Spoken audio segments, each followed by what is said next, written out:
Hey everybody, and welcome to our newest project for first responder wellness, No One Fights Alone, an in-depth conversation about mental health and addiction in the first responder space. We're joined by your hosts Austin Peterson and Josh Adams.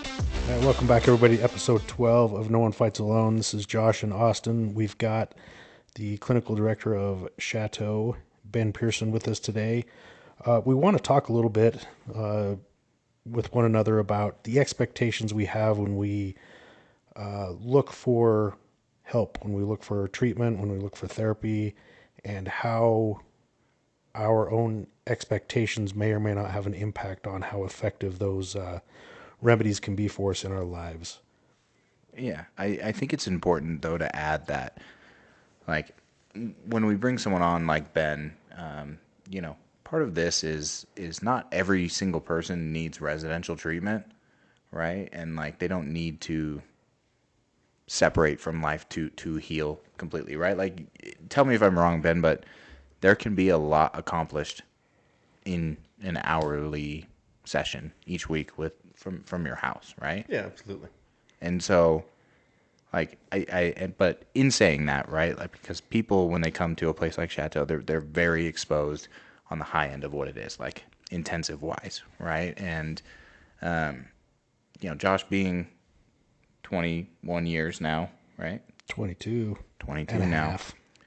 And you being around the same amount of time in, being a therapist, like, Josh, what was your expectation when going and actually seeking help with a therapist? Like, what did you think you were going to accomplish or like even talk about? I had no idea. I had gone to like EAP level stuff where I felt like all I did was start to talk about experiences, and I was traumatizing this poor young woman that was the EAP therapist. And so I had a fear that way of, okay, well, what's wrong with me that I start to talk about issues and it's freaking the person out that I'm talking to. And so when I went back, and I was dealing with a feeling of, I know something's wrong. I know how I feel, but I don't know where it is, and I don't know how to talk about it. And so realistically for me, it was my mindset was still very much that, well, what's wrong with me? There's an affliction here.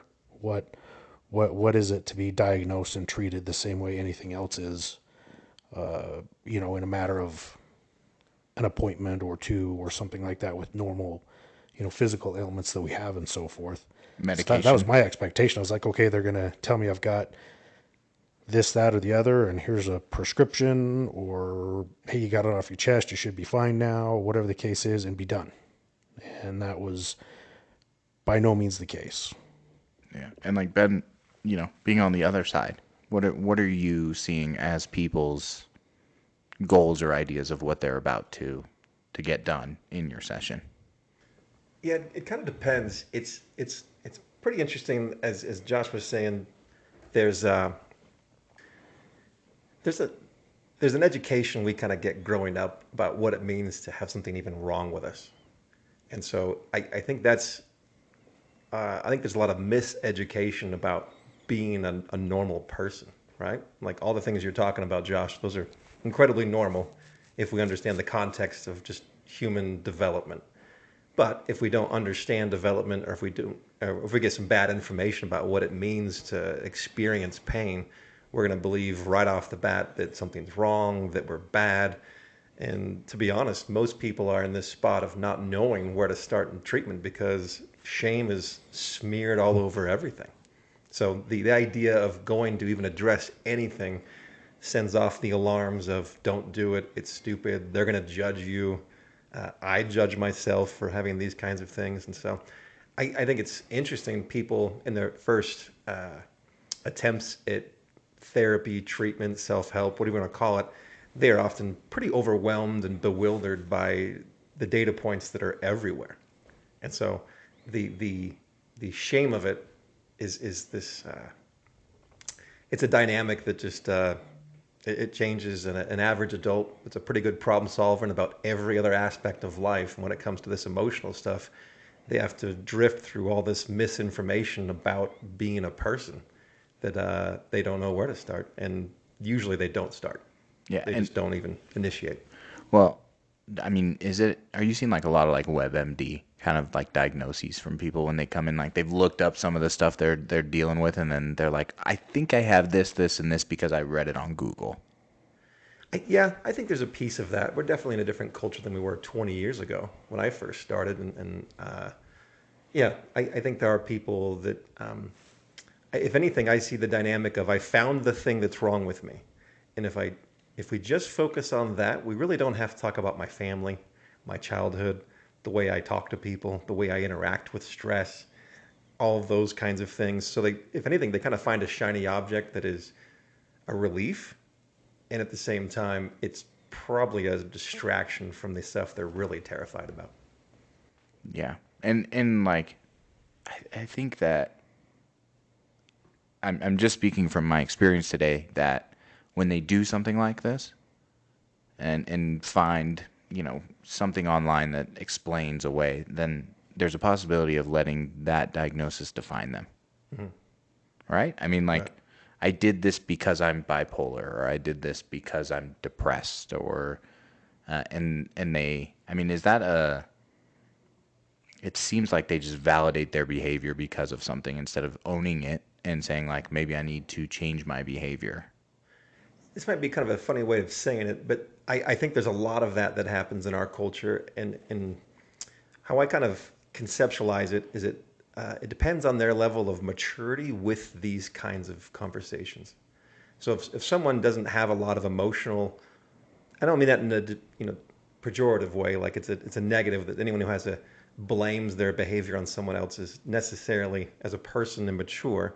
But I would say when it comes to emotional problem solving or even just personal awareness, some of us are pretty immature, partially because we just don't have a lot of support and education on this stuff. So I think there's people that find a diagnosis and they use it as an excuse to justify an exit from responsibility. Those folks stay in that spot for a while until we can kind of help them evolve and mature through that idea, and they no longer need to find a scapegoat for their behavior. And I think that it's possible for us as we go through the treatment process to again evolve, to mature, and then later on, one of the signs of people who are really kind of connecting with treatment and connecting with this process is that their language and their approach towards problems is starting to be more mature. So accountability is a sign of maturity, and obviously blame and excuses is a sign of immaturity. And we see it in kids, and we're like, that kid just doesn't know better. They're just, they're trying out a new idea. It's a new trick to try and survive a little bit longer socially and emotionally. And we kind of understand that that's just kid stuff. But when adults do it, um, we don't approach each other and say, you're pretty immature, Austin, the way you manage that situation. We don't do that. But the reality is there are some skills that we have that are pretty immature and some conclusions we have about ourselves that are also pretty immature. Not that we intend to do that, but I think that's just, again, we grew up in a culture that just does not offer a lot of education and support about just normal development. Like you should know better already. At Yeah, this age, you should already know better. Where, I mean, how many of us have a whole lot of experience talking about ourselves? sure. And then it's like all of a sudden I'm in a position where I got to talk about myself, and I feel not only uncomfortable, but it's like I don't even know what to say, Right, you know, other than I don't like me or right, something like that, and be like, okay, here, Ben, I don't like me. Fix it. Make me like myself. right. And you trying to peel back those layers and be like, well, what about you and this, that, the other, and we've never even put words in our heads to some of those experiences and emotions and stuff like that. So yeah, the immaturity thing, I think you're spot on. I think it's so interesting because even when it's like when we talk about these kinds of things, there's such a little narrow area that we can talk in these areas. If someone actually says something positive about themselves, they've only got a handful of words they get to use before you are a narcissist or you have Yeah. an ego. So even just saying nice things about yourself, you have a very small margin of error. And when it comes to talking negative about yourself, it's kind of this tricky thing that ironically is actually a bit more encouraged We live in a culture that is very supportive of problems, Yeah. especially if we don't want to talk about our own. We love it when people talk about stuff because, Yeah. as you talk about, if you show up with me talking about some negative feelings you have about yourself, this might sound a little strange, but if you're going to a mental health professional or a family member and their own maturity around these issues is not very strong, you can tell how much they don't want you to talk about these things, and they kind of shut down Yeah. conversations. And so I hear conversations or feedback from our first responders that go in and meet with a new counselor ish or someone they've bumped into.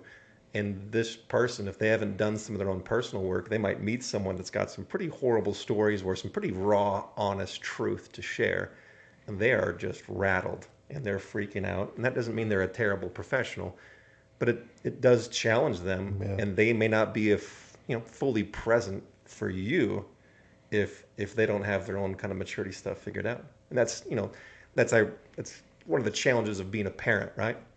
So theoretically, as a parent, I'm supposed to have my shit figured out. So when my kid shows up and say, "Dad, I don't like me," Yeah. We're not supposed to overreact or yeah, underreact. yeah, We're just supposed to react perfectly, and it's yeah, like, perfectly, patiently, don't take it personal, all of those kinds of things. And so it's pretty interesting about how,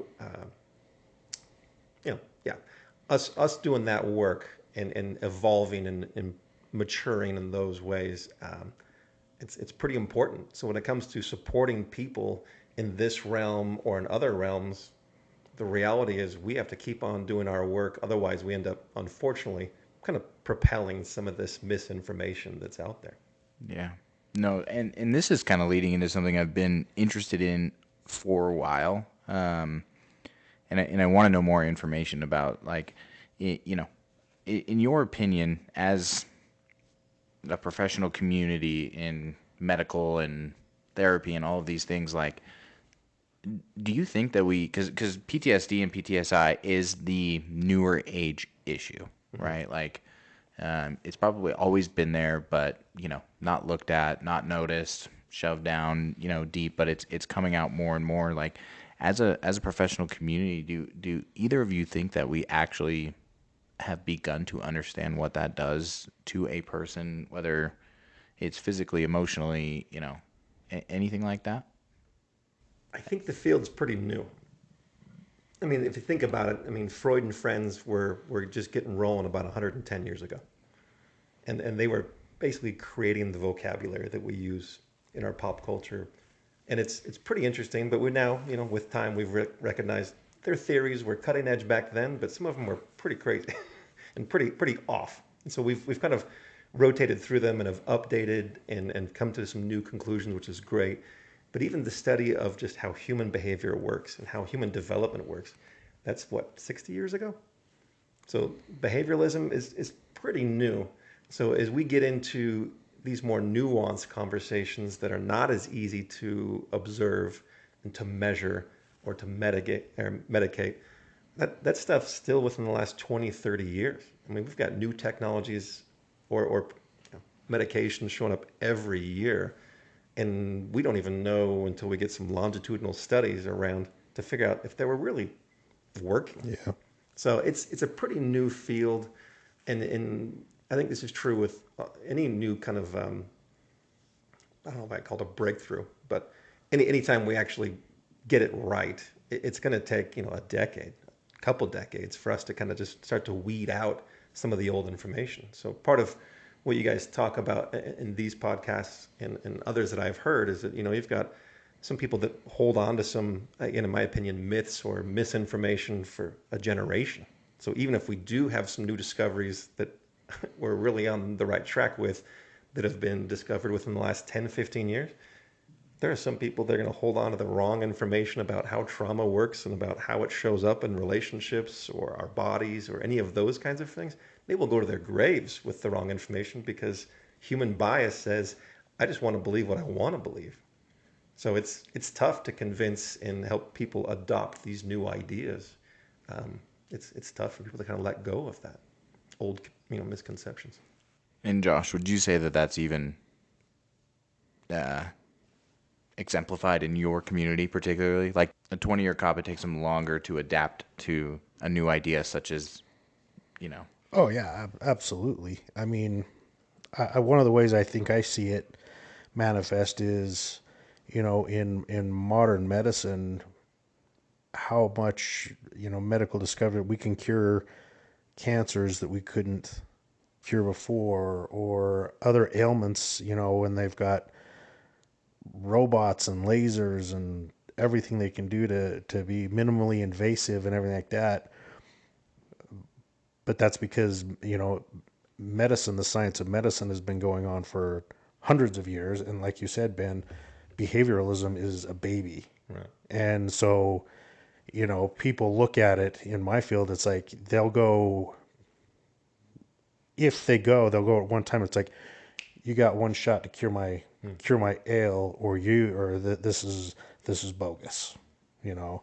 And the buy-in too is, with trauma particularly, is it's like, you get a group of guys that have been on a job for 10 years or more, and it's like everybody in the room's got traumas, and our habit has been to self-medicate or in group medicate, as far as, with the dark humor, things like that, to as coping mechanisms versus looking at it as an actual affliction. And that what you were exposed to, what you experienced, what you felt was actually not healthy. Yes, it is part of your job, it's part of your duty, all that stuff, but it was a hazard. The same way a firefighter that gets in a situation where he gets burned, or where he suffers smoke inhalation or something like that, those are on the job injuries that happen. And helping our people understand that, yeah, this is not just part of the job, it is an on the job injury, but and trying to help them recognize that, yeah, but it is something that we can actually remedy, we can mitigate, we can work towards actual full recovery from, but you got to buy in. Right. And that's the hard thing, is getting them to buy in, versus I'm too old for that, or that's just how it is, and things like that, and it's unfortunate, but yeah, we're the older we are, the slower we are to come to the table, I feel like. Yeah. I think how our society gets people to buy in is pretty interesting, right? I mean, if trauma or mental health had the same budget and creativity as the pharmaceutical folks selling Viagra, Yeah. do you think we'd be having this conversation? Absolutely not. No, it's pretty different. Yeah. Well, I thought it was interesting because, like, we've used the word trauma quite a bit, right? And if you actually look it up in the dictionary, it's such a broad definition, right? The definition is a deeply distressing or disturbing experience. What the fuck does that even mean? Everything. Right? Like, yeah. So I guess it means that I have trauma from mayonnaise because I had a bad experience. There you go. And I will not eat that. I'm sorry for your loss, Austin. Yeah. Nobody else is. That shit's gross. But I mean, like, we've got to go deeper than that, because that is like such a broad term that really, like, doesn't help anyone understand what it is really like, what the physical symptoms are, what the mental symptoms are, what your body is doing when you're experiencing that. And so I know that's you've done a ton of research. Josh has done a ton of research on what is going on with people, but, like, you were talking before this about, neurologically what is going on in the system. And, like, it's fascinating to me. And you're like, well, we don't have to bring it up, but, like, it's one of those things that's like, explain neurologically in the lower brain what is going on with people. Well, if I back up for a second and talk about a definition of trauma, again, going back to our earliest point, when I first got into this field, that's how you treated trauma. Someone needs to sit down and they need to tell their story. And we're all going to pat each other on the back and be like, way to be a brave soldier and tell your story. And we really know more now about how trauma works. We thought it was an event, and now we understand that there's probably a series of events, probably conditions that you're around, But basically, it's this process of being threatened or staying in a threatening environment for a while. It's part of how trauma evolves. But it's interesting that it's not only just us being exposed to trauma, or like an event or a hazardous exposure of some kind, but there's also the internal process of us being overwhelmed and unable to kind of digest or process the particular event. You know, if someone told me, hey, Ben, at 4 o'clock today, someone's going to burst into your office and say this and do this and threaten you in those particular ways, and then at 4 o'clock, someone walks in my office and does all those kinds of things, I'm walking away with two very different experiences. So the challenge is the event itself and how prepared we are and how we digest, again, make sense of the scenario that happened. So when we talk about that, I think that's some of the new things that have kind of come up in the field. Is it part of what we're doing with clients is saying, what did happen to you? We want to know that.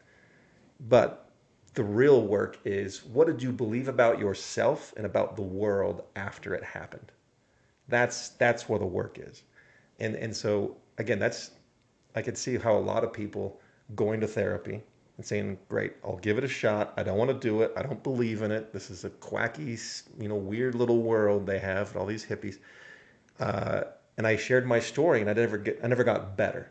And ironically, people who do some trauma work, if they believe that sharing your story is the solution, unfortunately, what we do as humans, we just share the same story with the same plot, the same villains, the same rescuers, the same whatever. We, of course, always being the victims.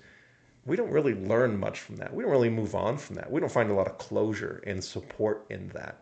So part of this process of learning or evolving out of trauma is really trying to make sense of, how did you make sense of the event, and how do we help you make more of that experience? So you are actually recycling some of that information and actually using it to mature into a greater awareness, not just the same old story. And hopefully, magically, if I just share what happened at 4 o'clock on a Friday afternoon, then I'll just feel. And so you're saying the key to that is being able to contrast a person's worldview before the event versus their worldview after the event, maybe in specific views on things, but being able to help them see that, yeah, this is how you were, then this happened, now this is how you are. Right. For example, if we're talking about a childhood experience, right? So we know now, and that's, again, the last 20 years, that there is, epigenetics. There's a biology of how well your parents handled stress, how well your parents handled their responsibility of nurturing and connecting us. Those things are factors behind the scenes that would be relevant to how resilient we are. And then we're learning that as you're a kid growing up, how you, again, how safe you felt, how connected you felt in relationships, how many resources you had growing up. That's going to have an impact on how you adjust to or manage this horrible experience that happened at 4 o'clock today. So the interesting part about it is that we're helping people recognize that, especially if there's a childhood experience, there is a set of beliefs that you basically connected with when you were a kid. And to be honest, it's the best information you had when you were a little kid. But now that we know more, looking back, is there more that we can understand about what was happening in that kid's situation?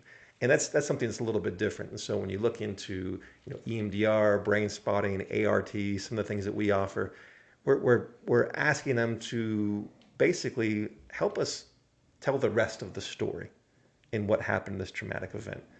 And it's not that the world's unsafe. The reality is that you are resilient, you are strong, and there's some other things that were not your responsibility. And there's other things that we can help you connect with now that experience is over and you're here safe in this new environment. And it's a challenging thing because it's not like fixing an engine. No. And that's the popular belief that's out there, and that's one of the many myths about treatment or about trauma work, is that if you're a mechanic, you just identify the broken piece, you isolate it, you extract it, you replace it, and there is some, that's a pretty simple equation that I think people in the misinformation that's out there, they assume that's how the human soul works, or that's how mental health works, is that we're supposed to just isolate this one idea, extract it from you, push the delete button, whatever metaphor you want to use, and then they should be able to go back to quote unquote normal, and you're going to be resilient and fine, and you go back to say nice things about yourself instead of that bad thing you said about yourself. But that's just one of the many ideas that kind of screw people up, is they've got this really awkward idea that probably was the best information their misinformed parent had about how trauma works. But that's what we're trying to undo in this process, and it doesn't happen nearly as quick as people are sold on. So do you, and this is obviously from the research that you've done and everything like that, like, obviously the last 100 plus years, like just war in general has dramatically changed, right? Like firearms, explosives, World War I, World War II, Vietnam, Afghanistan, Iraq, and all of those things. Do you believe that as generation to generation, as the father and the mother, the father experienced war and the mother experienced basically having to take care of the family by themselves and not knowing if their husband was going to come home, all of those things, that stress has carried over each generation into people now that seem to be more susceptible to trauma and PD? Do you get what I'm going with that? Like, Yeah, that's one of the, maybe it's a better discussion for another day, but I think this conversation about generational trauma is a really fascinating one. And there's some really cool books that are out there, but it's I think it's some of the ripple effects that is probably more destructive than people kind of recognize. So this dad that goes away to war, he comes back home. I think what's interesting is that it's a little kid watching mom not sleep. It's a little kid watching mom be depressed and isolated and struggling, and she might be drinking more. And his assumption that I've done something wrong, and how come mom doesn't love me? Those are the things that are not, the black and white equation of a bomb went off and now I don't feel safe. But that's some of what we're seeing downstream of this challenge we have in our culture, is that we don't help little kids or adults really connect some of the emotions and some of the ideas out there. And so, we do our best as observers watching our parents go through all sorts of stuff. But I think we're a very different generation. We're 2 or 3 generations away from some of these big world wars. And the reality is, again, the idea of trauma or I've got negative self-esteem. Like those terms are, again, 2 or 3 decades old. So again, we're really just barely putting some descriptive and maybe some more accurate ideas to what people have been experiencing for a long, long time. But I think the challenge is that we just don't know the difference sometimes. So I think generationally there's tons of things that are happening. I think we're just starting to peel back those layers, but that kind of work takes usually years of therapy to kind of figure out what was going on, and the reality that my mom's inability to read my behavior and understand me was connected to the way that my mom was raised and the way that my grandmother was abused. Correct. So those are tricky ones to kind of make sense of when we're just trying to figure out how come I can't get out of bed and go to the grocery store. Yeah, that was a tough question for me now. So sorry, when you were talking about everything, like it just kind of the wheels started spinning in my head of just like this generational impact that, could or could not possibly make someone, more susceptible to it. So, well, I think that to connect that with an idea we talked about earlier, if we've got a generation prior to us that is immature in their ability to manage stress, then that's when it actually, it's one thing if my mom or my dad or my grandmother or whoever actually had the skills to understand and interpret the behaviors of what was happening around them, they could have interrupted all sorts of things. But the reality is that immaturity and our lack of resilience or our lack of resources to manage these situations is also what's passed down, not just the event that was difficult. Well, I think maybe a thing that's interesting that my wheels spinning too, thinking about my family and so forth is, and I'm not even close to your level as far as really having the understanding, but as I think of my parents' maturity that we talked about before versus maybe what mine is, having gone through what I've gone through, and that now all of a sudden, you know, I can only imagine for you with your folks, your level of maturity in humanology in this kind of a field is more than theirs, perhaps. Theoretically. Well, but I mean, so that like maybe they start talking to you about something, and you're understanding it on a whole different level than they have the experience and maturity to understand. And I found myself a couple of times with a couple of conversations with my parents where it's like, I think I get this piece better than you do, and not that they're unintelligent or misinformed, they're uninformed. Right. Yeah. Well, I think one of the upsides of our culture evolving is that we've now in our culture have more permission to talk to our Yes. parents about Yes. that kind of stuff. Stuff that they never would have talked about with their parents, Right. that their parents didn't even probably understand its existence thereof. And so, yeah, for my folks to have that kind of a conversation with me was a foreign language to them. It was an abstract that they wouldn't have obviously felt confident to go into details, let alone really understand anything about different things that maybe we've learned and the literature that's out there and stuff where it's like, hey, we can go learn about this stuff.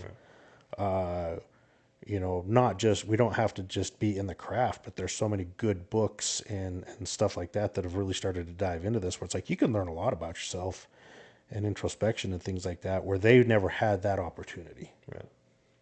And I think it's interesting because they are in the same shoes as most of us. We're like, I don't know if I want to learn. Yeah, there's All that these part things. too. I don't know if there's a big upside.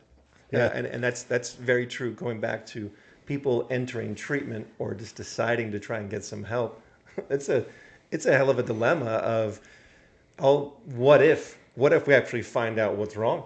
Yeah. And then what does it mean about my responsibility? And this is pretty overwhelming. I already felt terrible already, and now you're asking me to lengthen the list of things that I now know need attention. Like that's and if you're still operating under that old paradigm that if there's something wrong with you, that means you're defective. That means you're weak. That means you're broken. So self-exploration or self-correction is bad news Yeah. under that mindset, as opposed to empowering. So I imagine what it's like for someone coming to treatment and we're like, good news, you get to find all these cool things about yourself. And they're like, this is the worst sales pitch in history. Why would I want that? Yeah. And so it's not until people actually have some experience. It's not just reading the book, but having experience and watching other people walk around saying, I was scared. This was bad news. And guess what? I've updated, I've matured in my belief that this information is really not destructive information. I don't have to live under this myth of if there's something wrong with me that I'm broken and defective and all that kind of stuff. So it really is cool to watch people kind of unwind some of those lies that we tell ourselves and recognize through the experience. And this is what I love about the group process is that I might be terrified about all these things, but I get to watch a guy or a girl that I respect that is going through my exact struggle, and they're brave and they're saying it out loud, and guess what? Nothing terrible happened. In fact, I appreciate and respect them even more because they had the grit to kind of show up and say those things. And now I have just a little bit more confidence, just a little bit more permission to say my little thing, and then realize through that experience that, oh my gosh, this part of my head that told me since I was a little kid that if I felt or connected with this particular belief, that was the wrong information. Like, holy cow, it's a new world. I get to say and do lots of things. And then the process actually becomes useful as opposed to the more immature mindset that self-exploration is just going to deepen this hole that I'm in. Well, I almost when you bring that up, and Josh, you can maybe say if you felt this way too, but being on the other side of that, right, where you've gone through the self-exploration and then had to do all of those things that you just talked about, like you forget that mindset of like, wait, I don't want to know more about myself because I still don't like myself. So what's like knowing more about someone I don't like is just going to deepen that feeling of not liking myself. And like I almost forget that that's a stage or a process that you have to go to or go through, when you do therapy or anything, like any type of self-help. I mean, just meditation is that too as well, because you're sitting inside of your own head without distractions and cell phones and all that stuff. Like, did you go through that at all? Yeah, and the thing the parallel I'm drawing again here is, I think of it if I was physically sick and I go to the doctor, and obviously I don't know what's wrong with me, but I know something's wrong with me. We basically open our bodies up to whatever test you got to do, whatever you got to poke, whatever prod, whatever blood, whatever fluid you've got to draw, you figure it out so that you can cure it. But on the flip side with this is it's like you're presenting yourself and you're saying something's wrong with me. I don't know. And instead of them being able to poke, prod, and pull a little blood and say, you've got cancer or whatever, it's kind of like, I don't want to get poked. I don't want to get prodded. I don't want to find out what's wrong with me. Like, can we bandage this? Can we cover this versus treat it? Right. Great point. That's a great point. I think it's ironic. There's tests and there's discussions and there's things we can do to peel back the layer and figure out what's really been hurting you. Yeah. And the thought is, it might save my life, but I don't know if I want to pay $250 for it. Yeah. Right. Or $150. Or I mean, it's again the pieces of this process that blow my mind is it's the free stuff. Yeah. That probably saves lives. Yeah. Not this super exotic, sophisticated sort of things Yeah, that we're talking about exactly. in terms of the evolution of research and the mental health field. It's those little things that are just like, yeah, you can do it for free. You can do it at home. You can do it with your family. You can do it today. But yeah, I don't have time for that. Yeah. Yeah. Just give me a Band-Aid.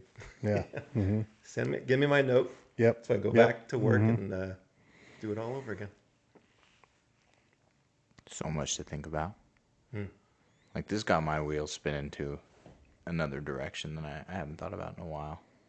And this is the kind of, I mean, like, realistically, I think that, like, what you talked about, or what everyone talked about, was something that a lot of people are actually going through at the moment, especially people that listen into things like this. Like, I think we have two distinct types of people that listen to this, which is, like, the people that are, like, kind of on that edge of, like, maybe thinking about looking at some kind of help, right? Like, the podcast itself is a wellness podcast. It's about mental health. So you've got people who are trying to work up the courage maybe to reach out or do what they need to do. And then you have also the other side, right, of people that have gone through it. So they find it interesting to, find out more information about what's going on inside of their heads or maybe how to push through certain factors. And so I think that the things that we talked about today are going to be something that are going to weigh heavy on people. So it was a cool conversation, right? Like Ben, we always enjoy having you on. Thanks for having me. It's always a pleasure. You going to give us the outro, Josh? You going to thank Ben or just? Yeah. Thanks, Ben. It's Ben. It's been I'll real. wear a name tag next time. Yeah. Dude, I had a brain cramp. Okay. Yeah, just so we it's were. late afternoon. I'm under caffeinated, and here we are. Yeah, and I am going to put you on blast. So Josh made us delete the first take we had because he couldn't remember Ben's name. In my defense, I'm just an average white bald dude. Yeah. I'm pretty forgettable. Yeah, I mean, he's vanilla. Look at him. Okay, right? no, so check this out. Today, 4 different people have confused the two of us. So people. So you're vanilla too. All right. Yeah, exactly. There we go. Yeah, and I was like, hey, wait, he's got way more gray in his beard than I do. Like, that should be enough. That's true. So it was me there. hosting the last few minutes with 2 very unentertaining, boring people, and I barely had to say a word. So I mean, it's just it like must be the magic of me, it's just like every other podcast we do, right? right? Yeah. You had 13 words today. It's pretty impressive. Pretty impressive. Yeah. You just quietly stare over there and stick your chest out at us. That's right. I bring the charm. That's right. That's all you get. You are the best looking one here, at least. All right. Anyway, let's be done. All right, man. Thank you. Ben, thank you for coming on. Sure. We're going to make you come on more often. Cool.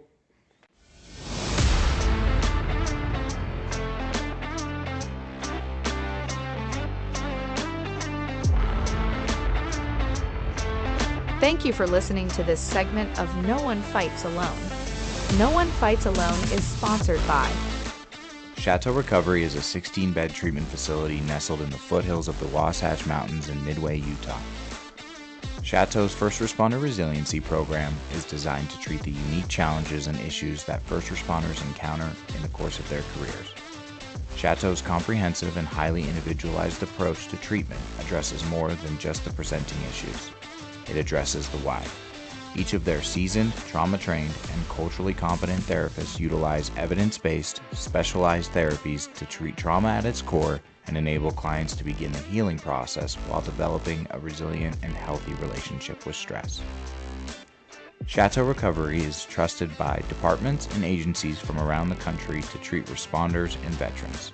In fact, it is one of only a handful of facilities nationwide that is vetted and approved to treat members of the Fraternal Order of Police. For more information, or to speak to a representative, go to chateaurecovery.com or call 888-507-5031. No One Fights Alone is also sponsored by First Responder Trauma Counselors. First Responder Trauma Counselors are subject matter experts in proactive behavioral health care for frontline workers through their National Peer Support Academy.